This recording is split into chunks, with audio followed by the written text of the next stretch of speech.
الرحمن الرحیم students of grade 8 بیٹا ہم لوگوں نے ہسٹری کا ٹاپک سٹارٹ کیا ہوا تھا 3 جون پلان جو ہے اب اس کا ہم نے ریاکشن کرنا ہے کہ یعنی 3 جون پلان کے اوپر جو ہے کس طرح سے ریاکشن شو کیا گیا، یعنی اس کے اوپر رد عمل کس طرح کا رد عمل آیا۔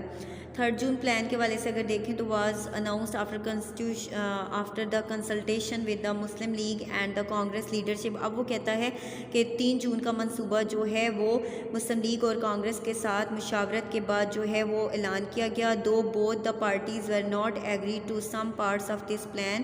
اب وہ کہتا ہے کہ بوتھ یعنی دونوں پارٹیاں ایسی تھی کہ جو اس پلان کے حوالے سے جو ہے وہ رضامند نہیں تھی، but they were well aware of the fact, لیکن وہ اس حقیقت سے آگاہ تھی کہ that the British could refuse the transfer of power if they rejected the plan, کہ برطانیہ جو ہے وہ اس پلان کو ریفیوز کر دے گا ٹرانسفر آف پاور کا، اگر دونوں نے اس پلان کو ریجیکٹ کر دیا۔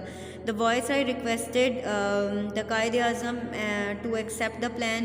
وائس رائی نے قائد اعظم سے یہ ریکویسٹ کی کہ وہ اس پلان کو ایکسیپٹ کر لیں، اینڈ ہی سیڈ، اور ان کا I am personally agree to the plan, کہ میں ذاتی طور پر اس پلان سے خوش ہوں اور میں اس پر رضامند ہوں، but the final decision would be taken by the Muslim League, لیکن جو حتمی فیصلہ ہوگا وہ مسلم لیگ ہی کرے گی۔ یعنی قائد اعظم نے یہ کلیئر کٹ بات بتا دی کہ میں اس پلان کے حق میں ہوں، ٹھیک ہے یہ پلان، لیکن یہ ہے کہ جب تک مسلم لیگ اس پہ جو ہے وہ اپنی کنفرمٹی نہیں دیتی، رضامندی نہیں دیتی، اس کو ایکسیپٹ نہیں کرتی، تو میں اس کو ایکسیپٹ نہیں کر سکتا۔ Muslim League working committee and therefore on 10 June 1947 the working committee authorise Mr Jinnah. اب وہ کہتا ہے کہ آخر 10 جون 1947 کو جو ورکنگ کمیٹی ہے مسلم لیگ کی، اس نے قائد اعظم محمد علی جناح کو آتھورائز کیا، یعنی انہیں یہ اختیار دیا کہ وہ جو ہے اس کو ایکسیپٹ کریں، and ultimately accept the plan in the return statement, اور آخر کار انہوں نے اس پلان کو ریٹن فارم میں جو ہے اس بیان دے دیا اس کو ایکسیپٹ کرنے کا۔ The Congress committee was force to accept the plan in its meeting held on 14 June. اب وہ کہتا ہے 14 جون کو جو میٹنگ ہوئی کانگریس کی، اس میں ان پر زور دیا گیا کہ وہ اس کو ایکسیپٹ کر لیں، after the approval of both the parties, کہ دونوں پارٹیاں جو ہیں ان کے اپروول کے بعد the British parliament pass the Indian independence act on 18 جولائی 1947۔ اب وہ کہتا ہے کہ دونوں پارٹیوں کی جب رضامندی ہوگی تو برٹش پارلیمنٹ جو ہے وہ اعلان کرے گی ہندوستان کی آزادی کے ایکٹ کا، قانون کا 18 جولائی 1947 کو، یعنی 18 جولائی 1947 کو اس بات کا اعلان کر دیا جائے گا کہ ہندوستان کی آزادی کے حوالے سے جو قانون بنایا گیا ہے اس کا انڈین انڈیپینڈنس ایکٹ 1947۔ اب وہ کہتا ہے کہ ہندوستان کا 1947 کا جو قانون ہے آزادی کا وہ کیا تھا، To effect the plan of 3 June, the British Parliament passed an act known as the Indian Independence Act 1947۔ اب وہ کہتا ہے 3 جون کے منصوبے کے تحت برطانیہ کی پارلیمنٹ نے جو قانون پاس کیا تھا اس کو بیسیکلی جو ہے وہ کہا گیا کہ ہندوستان کی آزادی کا قانون 1947۔ The main feature of the act were as follows. اب وہ کہتا ہے اس کے ایکٹ کے جو بنیادی فیچرز تھے، حال تھے، وہ کیا تھے، there would be an end of the British rule over India on 15 اگست 1947، کہ برطانوی رول جو ہے اس کا خاتمہ ہو جائے گا 15 اگست 1947 کو، and India would be divided into 2 independent and sovereign state, اور ہندوستان جو ہے اس کو تقسیم کر دیا جائے گا 2 آزاد اور خود مختار ریاستوں میں، ٹھیک ہے۔ تو اس لیے وہ کہتا ہے کہ 15 اگست کو یہ چیز جو ہے یہ ڈیسائیڈ کرنے کے لیے جو ہے یہ فیصلہ کیا گیا کہ ان دونوں علاقوں کو آزاد کر دیا جائے گا۔ The constitutional assembly of each country would frame its constitution. اب وہ کہتا ہے کہ ہر ملک کی جو اسمبلی ہے، آئینی اسمبلی ہے، وہ جو ہے وہ آئین خود تیار کرے گی، اینڈ اب وہ کہتا ہے کہ till the constitutions were frame the Indian act of 1935۔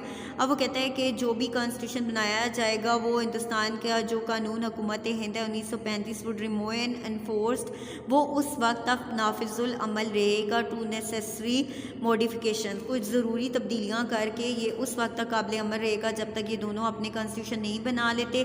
Princely state shall be free to negotiate with both the countries according to wishes of their people. Princely یا شاہی ریاستیں جو ہیں یا دیسی ریاستیں جو ہیں وہ نیگوشیٹ، وہ بات چیت کریں گی دونوں ممالک کے ساتھ، اور جو ہے ان کی جس کے ساتھ لوگوں کی رضامندی ہوگی یا خواہش ہوگی اس کے ساتھ شامل ہوں گے۔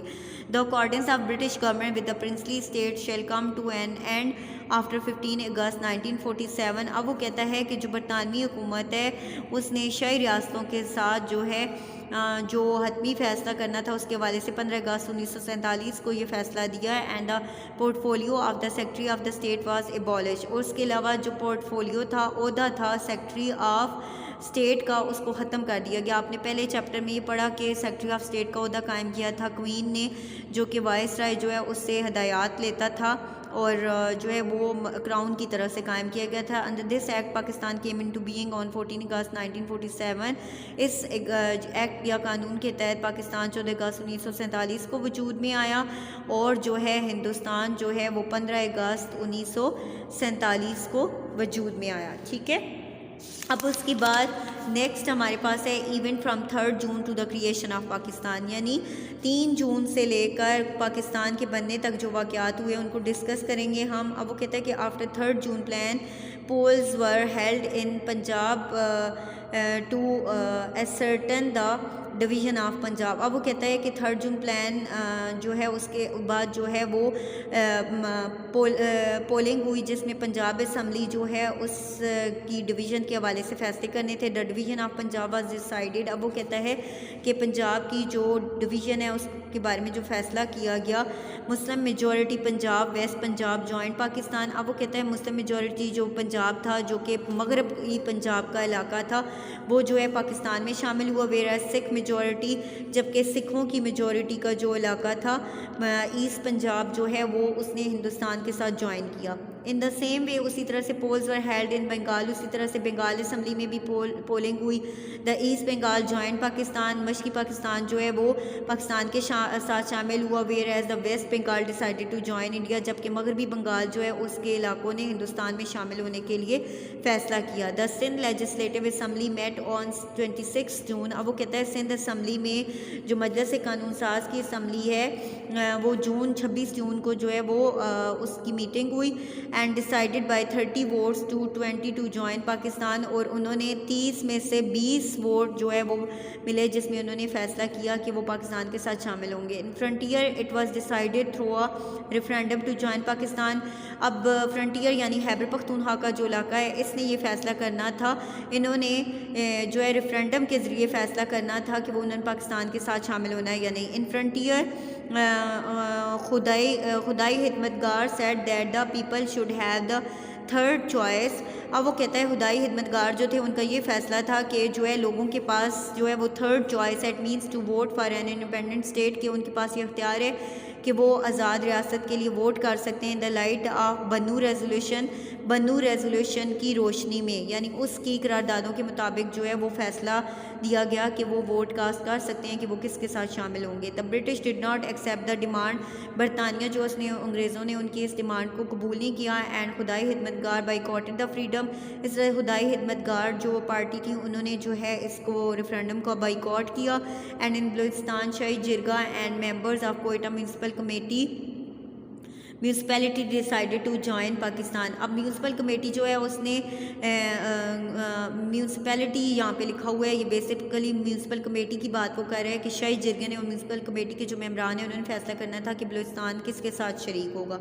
2 boundary commission were set up for the division of Bengal and Punjab. اب وہ کہتا ہے 2 باؤنڈری کمیشن قائم کیے گئے پنجاب اور جو ہے وہ بنگال کی پارٹیشن کے لیے under the chairmanship of sir Cyril Radcliffe کی جو ہے وہ نگرانی میں. And the commissions work with the unjustly during the division. اور جو کمیشن ہے اس نے ناانصافی سے کام لیا تقسیم کے دوران. And the Muslim League was force to accept the division. اور مسلم لیگ کو اس بات پہ جو ہے وہ راضی کیا گیا، اس زبردستی ان سے جو ہے یہ بات ایکسیپٹ کرنے کے لیے کہا گیا. ان دس اس طرح سے پروونسز ور ڈیوائیڈڈ، صوبے تقسیم ہو گئے. And the Quaid Azam convened the meeting of central assembly members of Pakistan held on 10 August 1947. اس طرح سے قائد اعظم نے مرکزی اسمبلی کی جو ہے وہ میٹنگ بلائی جو کہ 10 اگست 1947 کو ہوئی. During the meeting Quaid Azam delivered an important speech about Pakistan and rights of minorities. اس میں قائد اعظم نے بہت اہم جو ہے وہ تقریر کی جو کہ پاکستان اور اقلیتوں کے حقوق کے حوالے سے تھی, جس میں کہا گیا کہ جو یہ ملک ہے اس میں تمام لوگ آزاد ہیں, وہ چاہے اپنے مندروں مسجدوں جہاں پہ بھی جائیں اپنی عبادت کریں اور وہ آزاد ہیں اور برابر کے شہری ہیں. ٹھیک ہے, تو اس لیے آگے ہم قائد اعظم کے حوالے سے میکنگ آف پاکستان جو ہے قائد اعظم کا اس میں کیا رول رہا ہے اس کو ڈسکس کریں گے نیکسٹ ریویو میں. Thank you students.